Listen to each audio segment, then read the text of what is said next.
Hey guys, this is Ozzie from Wanderlust Awe Syndrome, where I provide unique views, advice, and stories to you, the passionate traveler.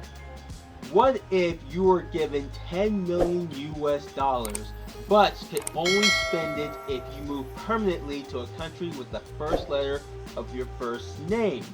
In part 2 of this series, we'll talk about 4 more countries beginning with the letter A. For some of you who might not know, my first letter in my name starts with an A. I'll rate each country that starts with the letter A from 1 to 10 on 3 factors: livability, lifestyle, and likability. I've covered 7 countries beginning with the letter A. Check out that last video. Part 3 will include the final 4 countries. Comment down if you agree or disagree with these ratings. Also, which country would you live permanently with the first letter in your name if you received $10 million? Let's go. Antigua and Barbuda, a nation made up of 2 islands. This is one of the most prosperous Caribbean countries. Thanks to its tourism, the country attracts many to its natural beauty, delicious cuisine, and pleasant people. Livability, 9.6 out of 10. Lifestyle, 9.7 out of 10. Likability, 10 out of 10. Alright, I have been to this country. It has been a long time. I took a cruise out there, and it's a very beautiful country to visit. There are 365 beaches on that island of Antigua, so you could see a beach every day for the entire year if you were to stay there for a year. But the thing I want to talk about, how easy it is to become a citizen. There are 4 ways that you can be a citizen of that country. To become a citizen, there are 4 options. The first one is do a donation investment. This donation investment consists of 100 grand US.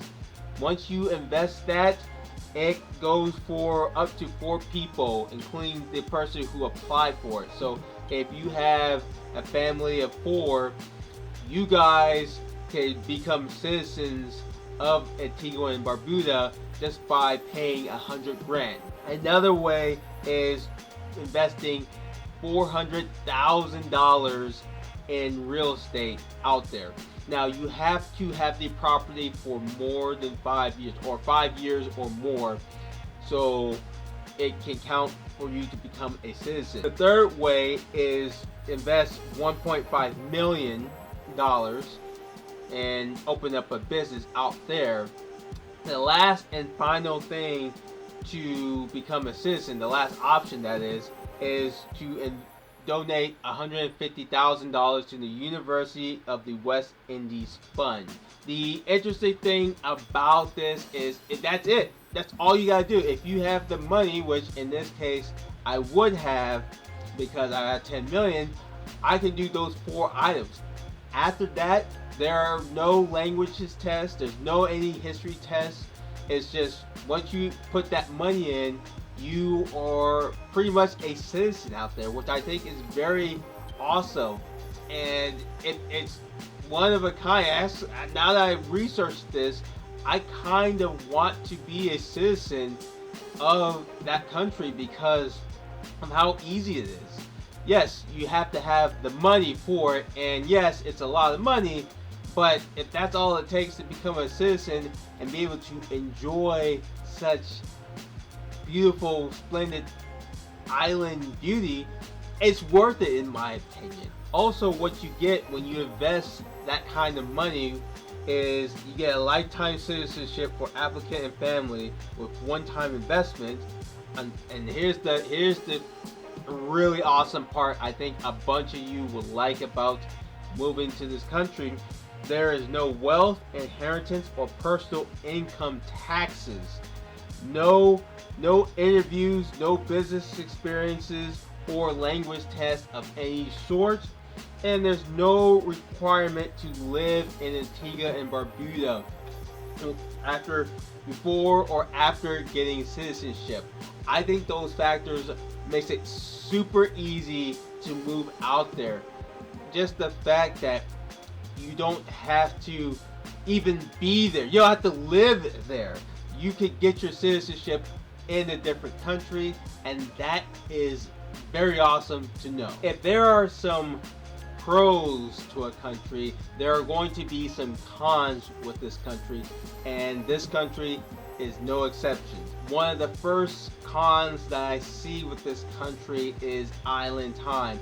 Now, just about any island on this face of the planet has this island time in which everything is slow, everything tends to be late. If you're a person who is very punctual and expect things to be on time, you're not going to get that with any island nation, particularly with this country. So it might drive some people crazy who want things to be punctual because nothing is moving as quickly as possible. Another issue that I found is there's not a lot of convenience stores. Because it's an island, it has to import a lot of its goods to the country, so it's going to be expensive and it's going to be hard to come by. Even so, the best way to overcome that is by planning, and thank goodness we live in the age that we are living, that we can order stuff online and get it shipped to us. But that's another thing. If you want to get something by yourself or in person, it's going to be very difficult to do so because there's not that many convenience stores for you to go to. And the other con, the last one in this, which is very surprising to me as what seems to be a rich country, is the roads are not that developed. They're just not. If you're planning to be a driver out there, you might have to deal with some issues of maybe constructions, or the roads are just badly built or badly worn down and they just don't get upkeep a lot because of whatever the reason. But even so, you're on an island nation, so who's gonna drive a whole lot anyway? So that's kind of like a nitpick with me when it comes to that, because for me, I would not be doing a lot of driving because it's just, I mean, you get to sit on the beach getting some rays and enjoying a nice cool refreshment drink. I mean, you can't beat that. Why would you want to drive?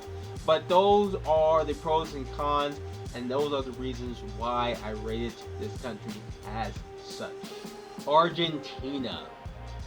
Covering most of the southern portions of South America, the 8th largest country has immense plains, deserts, tundras, and forests.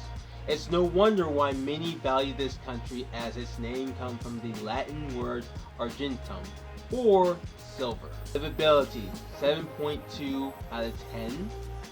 Lifestyle, 9.2 out of 10.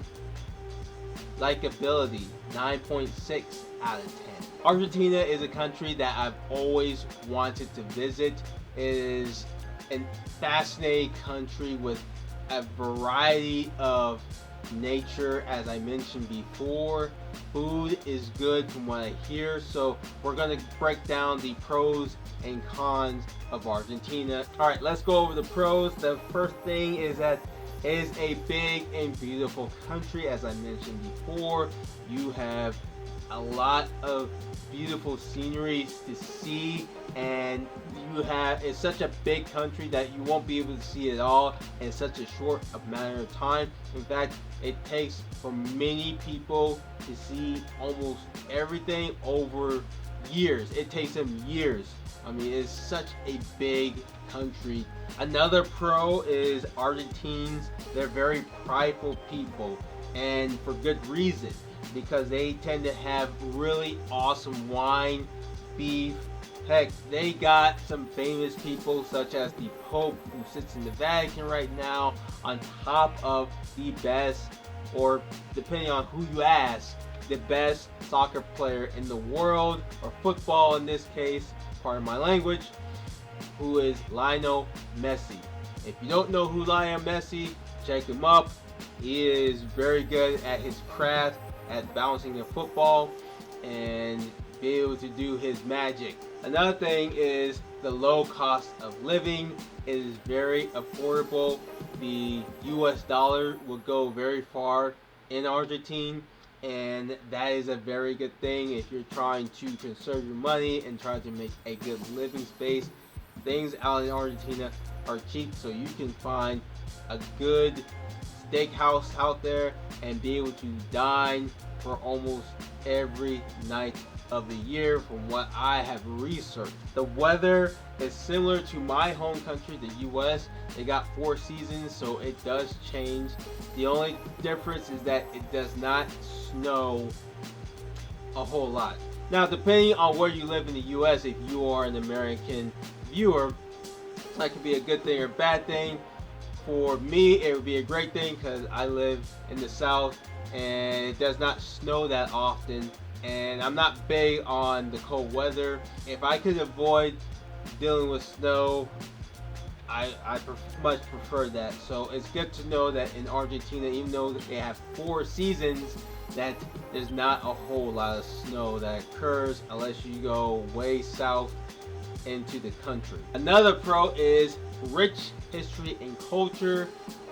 There's so much to learn and understand about Argentina that it's just it would take forever to complete. I mean, we're talking about one of the most famous dance, the tango. The Argentines have perfected and made popular, and it adds to the folklore of the country.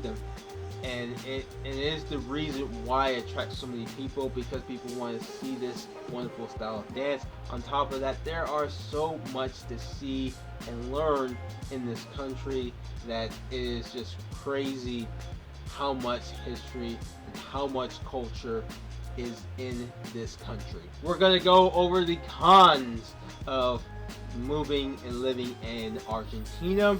The first con is what was a positive with the low cost of living. That is because the economy is volatile. Inflation out there is about 30% from what I've researched, which is crazy to believe because Argentina at one point was a good economy, but because of many factors that it dropped their economy. Now they've been the only country to return to becoming a developing nation. No country, no developed nation has ever went back to being a developing nation, which is crazy to believe, such as Argentina, as big and as diverse and as rich in culture as Argentina. That is very shocking to know. If you're trying to go home from Argentina, or if you're trying to get to Argentina, Argentina is surprisingly long. It's a long flight, especially from the United States. It's a big deal. So it's like, do I want to fly many times back and forth? I don't know. I probably wouldn't do that if I was living out there, because it gets tiring after a while being on the plane. Armenia, a former Soviet republic. This country is one of the earliest Christian civilizations. Famous Christian religious sites such as the Greco-Roman Temple of Garni. Livability, 6.3 out of 10. Lifestyle, 6.5 out of 10. And likability, 7.2 out of 10. Here are some pros to moving to Armenia. The first thing is safety. The country is very safe. Everyone knows each other, and the reason for it is the people have no choice, because I guess there's a war out there with Azerbaijan, so they have to know each other in anticipation of maybe having to fight against its neighbor, which is a Muslim country, by the way, and Armenia tends to be it's a Christian nation, so you got those two religious ideologies clashing with one another. So those two are fighting, but it is very safe, and that is the reason, because they depend on each other for protection. When a country is very safe, in my opinion, it usually means that the people there are super friendly. Alright, so let's go over the cons. The first con is the country is very remote. There's only 2 ways to get into the country through flight. The roads are not that good, so if you're planning to drive into Armenia, it will be a challenge depending on where you go. The border to Turkey is closed off, and Azerbaijan is not going to allow people to enter it or exit to get to Armenia. So there's not a whole lot of options. You probably can drive through Georgia, but the problem with Georgia up north is that the roads are not developed. They tend to be rocky from what I've gathered and researched. So it would be very difficult to get in, but your best bet is to fly into the country and set up there. Another issue is language. When you go out there, if you don't know Armenian, you are in deep trouble. If you don't know Russian, you are in deep trouble.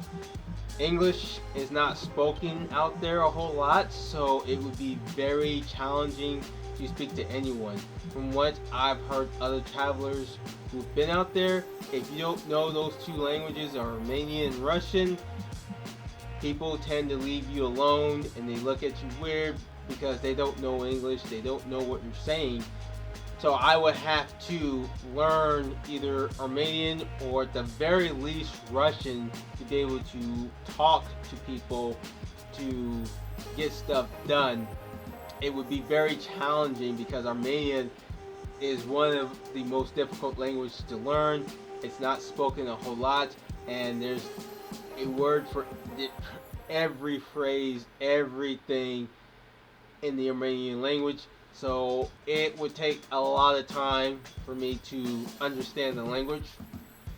So if I was to move out there right now, I would at least pick up some basic stuff, but carrying with $10 million, I would probably find a translator to help me until I become accustomed to learning the language and understanding it to where I can communicate. So just be aware that if I was to move out there, if you were to move out there, don't expect English to be spoken a whole lot out there. Aruba, an island nation under the jurisdiction of the Netherlands, it sits 29 kilometers or 18 miles from Venezuela. With a desert-like environment, it has attracted many tourists from all over the world looking for constant, warm, sunny, clear sky. Livability, 8.5 out of 10. Lifestyle, 8.0 out of 10. Likability, 8.9 out of 10. Alright, so let's talk about the pros of Aruba. The first pro is the weather. It doesn't change.